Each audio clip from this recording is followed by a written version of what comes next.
ये है one piece के 10 strongest zoan type devil fruit users. Number 10 पे है उल्टी और उसका devil fruit dragon fruit model Pachycephalosaurus. ये एक ancient zoan type devil fruit है जो उल्टी को इनक्रेडिबल फिजिकल स्ट्रेंथ, ड्यूरेबिलिटी और हीलिंग देता है। उल्टी जनरली अपने ओपोनेंट्स को चार्ज करके हेडबट करती है जहाँ पे उसका फोरहेड आर्मामेंट हाकी से कोटेड होता है। ये अटैक की मदद से वो लूफी के आर्मामेंट हाकी को इजीली क्लैश कर दी थी और ओवरपावर भी कर दी थी। यामाटो के डायरेक्ट हिट को विथस्टैंड कर सकती है वो, और बिग मॉम की बीम अटैक जिसमें प्रोमीथियस, नेपोलियन और हेरा के पावर्स कंबाइंड है उसको भी उसने इजीली झेल लिया था, जो उसको काफ़ी ज़्यादा ड्यूरेबल और strong zone type devil fruit user बना देता है। नंबर 9 पे है रॉब लुची का कैट फ्रूट मॉडल लेपर्ड। इस फ्रूट की मदद से यूजर एक लेपर्ड और लेपर्ड ह्यूमन हाइब्रिड में ट्रांसफॉर्म हो सकता है।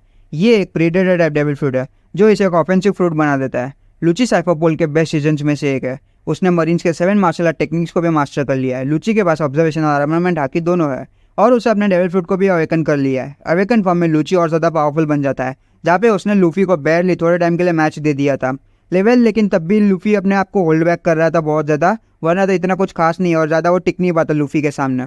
नंबर 8 पे क्वीन का ड्रैगन फ्रूट मॉडल ब्रैचियोसॉरस। ये एक ancient zoan type devil fruit है जो क्वीन को बहुत ज़्यादा स्ट्रॉन्ग और ड्यूरेबल बना देता है। क्वीन ने तो अपने बॉडी को एनहांस साइबरनेटिक पार्ट से खुद को ऑगमेंट भी कर लिया है, जिसकी मदद से वो अपना मुंह और पूंछ से डेडली लेजर बीम्स को शूट कर सकता है। और अगर कोई भी उसके पूंछ के अंदर पकड़ा गया या जकड़ा गया तो भले ही उसका विक्टिम कितना ही बड़ा स्किल्ड हाकी यूजर क्यों ना हो, उसके इंचार्ज जरूर क्रश हो जाएंगे। अगर सांजी ने उस टाइम पे अपने सुपर ह्यूमन जीन्स को अवेकन नहीं किया होता तो सांजी उस टाइम पे पक्का मर जाता, जो उसे और ज़्यादा खतरनाक बना देता है। ऊपर से जोन टाइप डेविल फ्रूट का अवेकनिंग भी और ज़्यादा खतरनाक होता है इसीलिए। नंबर 7 पे किंग का ड्रैगन फ्रूट मॉडल टेराडॉन। इस फ्रूट की मदद से किंग एक टेराडॉन में ट्रांसफॉर्म हो सकता है, और क्योंकि किंग एक लुनेरियन है उसके पास अपनी रेस की फायर क्रिएट करने की इननेट एबिलिटी है, और तो और उसके पास 2 फुल्ली फंक्शनल ब्लैक विंग्स भी है। हाइब्रिड फॉर्म में किंग की स्पीड सिग्निफिकेंटली बहुत ज़्यादा बढ़ जाती है, और वो तो एक बीक अटैक भी कर सकता है जो जोरो के हिसाब से इम्पॉसिबल है ब्लॉक करना। उसकी आर्मामेंट हाकी जोरो की आर्मामेंट हाकी से मैच करती है, और तो वो अपने स्वॉर्ड्स की मदद से लार्ज स्केल फायर अटैक्स भी कर सकता है। जोरो किंग से पक्का हार जाता अगर उसने सही टाइम पे अपने कॉन्करर्स हाकी को अनलॉक ना किया होता, जो किंग को काफ़ी ज़्यादा स्ट्रॉन्ग बंदा बना देता है। नंबर 6 पे यामाटो और उसका डेविल फ्रूट इनो इनो नो मी मॉडल ओकुची नो माकामी।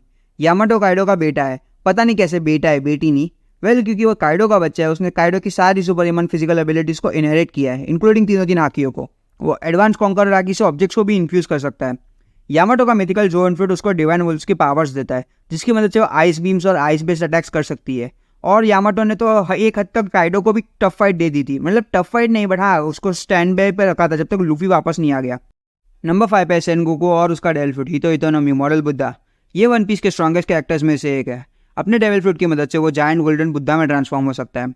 बुद्धा फॉर्म में सेनगोकू पावरफुल शॉकवेव्स को रिलीज कर सकता है। ये शॉकवेव्स व्हाइट बियर्ड के ट्रेवर फ्रूट को भी टक्कर दे सकती है, जो दुनिया तबाह करने की ताकत रखता है। सेनगोकू के पास तीनों टाइप्स की आकी है, और गार्ड के अलावा वो अकेला मरीन है जिसको गोल्ड डी रॉजर्स ने एक्नॉलेज किया था। मतलब उस बंदे में पोटेंशियल है, और उसके पास तो इतने सालों का एक्सपीरियंस भी है जिससे वो काफ़ी ज़्यादा पावरफुल बन जाता है। वो हो गया मार्को का mythical zoan fruit model Phoenix. इस फ्रूट की मदद से मार्को को इमेंस स्ट्रेंथ और हीलिंग कैपेबिलिटीज मिल जाती है, और ये फ्रूट की मदद से मार्को फ्रीली उड़ भी सकता है, और वो एक फायर ब्लू फिनिक्स में भी ट्रांसफॉर्म हो सकता है। उसके फ्लेम्स में गजब की हीलिंग प्रॉपर्टीज है। मार्को ऑलमोस्ट कोई भी एक्सटर्नल इंजरीज को सेकेंड्स के अंदर हील कर सकता है। मार्को इतना स्ट्रांग है कि वो किजारू को ऑन पार लड़ सकता है, वो भी अपने डेविल फ्रूट हाकी की मदद से।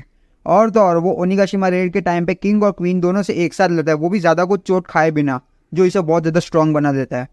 नंबर 3 पे काइडो और उसका mythical zoan fruit model azure dragon. Yonko बनने से पहले Kaido strongest creature in the world के टाइटल से भी जाना जाता था। उसकी बॉडी नियरली इंडिस्ट्रक्टिबल है, और तो और वो अपनी ड्यूरेबिलिटी को इंक्रीज कर सकता है कॉन्करर्स और आर्मामेंट हाकी को यूज़ करके। अपने डेविल फ्रूट की मदद से वो एक कलर्सल ड्रैगन में ट्रांसफॉर्म हो जाता है। ड्रैगन फॉर्म में काइडो बहुत सारे एलिमेंटल अटैक्स कर सकता है, इंक्लूडिंग फायर ब्लास्ट, जो इतना स्ट्रॉन्ग है कि वो एक पूरे माउंटेन को डिस्ट्रॉय करने की ताकत रखता है। उसके हाइब्रिड फॉर्म में काइडो लूफी के गियर 4 के फॉर्म्स को भी इजीली ओवरपावर कर देता है, और पूरे वन पीस वर्ल्ड में सिर्फ कुछ ही गिने चुने लोग हैं जो काइडो को हराने की ताकत रखते हैं। नंबर 2 पे सेंट सैटर्न और उसका डेविल फ्रूट, जिसका नाम अभी तक रिवील नहीं हुआ है। सेंट सैटर्न के पास warrior god of science and defense का टाइटल है, और तो और वो अपने अन्य मिथिकल जोन फ्रूट को रिवील करता है गेड आइलैंड के बस्टोकल के टाइम पे, जहाँ पे वो अपने फ्रूट की मदद से एक स्पाइडर लाइक ओनी में ट्रांसफॉर्म हो सकता है, जो क्लियरली अवेकन दिखता है। सैटर्न किसी को भी देख के उसको इमोबिलाइज कर सकता है, उसी तरह से वो उन्हें इंजर्ड भी कर सकता है। जिनके पास वीक आकी है वो तो उन्हें देखते ही लुढ़का सकता है, वो तो अपने आप को इंस्टेंटली रीजनरेट भी कर सकता है। और लूफी के गियर 5 फॉर्म का भी ज़्यादा कुछ उस पर असर नहीं होता नेगेटिवली। प्लस हमें उसके बारे में ज़्यादा कुछ पता भी नहीं है, वो कितने साल का है, क्या क्या पावर्स है उसके पास, जो उसे और ज़्यादा स्ट्रॉन्ग और डेंजरस बना देता है। नंबर 1 पे हमारा प्रोटैगनिस्ट लूफी और उसका डेविल फ्रूट हितो हितो नो मी मॉडल सन गॉड नीका। लूफी अपने फ्रूट की मदद से रबर ह्यूमन में ट्रांसफॉर्म हो जाता है, अपने फ्रूट की मदद से लूफी अपने ओपोनेंट्स को हाई स्पीड पंचेस शूट कर सकता है, जहाँ पे वो अपने लिम्स को एनालाइज कर सकता है मैसिव ब्लोस को डील करने के लिए। और तो और वो सीरीज के कुछ चुनिंदा लोगों में से है जो तीनों तीन टाइप की आंखें यूज़ कर सकता है। उसने क्रोकोडाइल, डोफी, काटाकुरी और काइडो जैसे स्ट्रॉन्ग ओपोनेंट्स को हराया है। गियर 5 फॉर्म में वो एकदम फ्री हो जाता है, जहाँ पे वो जो भी टच करता है वो रबर में ट्रांसफॉर्म हो जाता है। और लूफी इतना नेक्स्ट लेवल ओपी है, जहाँ पे उसके फ्रूट के ट्रू कैपेबिलिटीज़ क्या है वो तो किसी को भी नहीं पता। प्लस इस फ्रूट का हिस्ट्री भी है 900 साल पुराना, जहाँ पे वर्ल्ड गवर्नमेंट की इस फ्रूट से इतनी फट गई थी कि उन्होंने इस फ्रूट का नाम ही बदल दिया था। और तो और लूफी उससे भी बड़ा एनोमली है। प्लस लूफी प्रोटैगनिस्ट है इस वर्ल्ड का। प्लॉट आर्मर भी है उसके पास, जो इसे सबसे ज्यादा strongest zoan type devil fruit user बना देता है पूरे वन पीस वर्ल्ड का।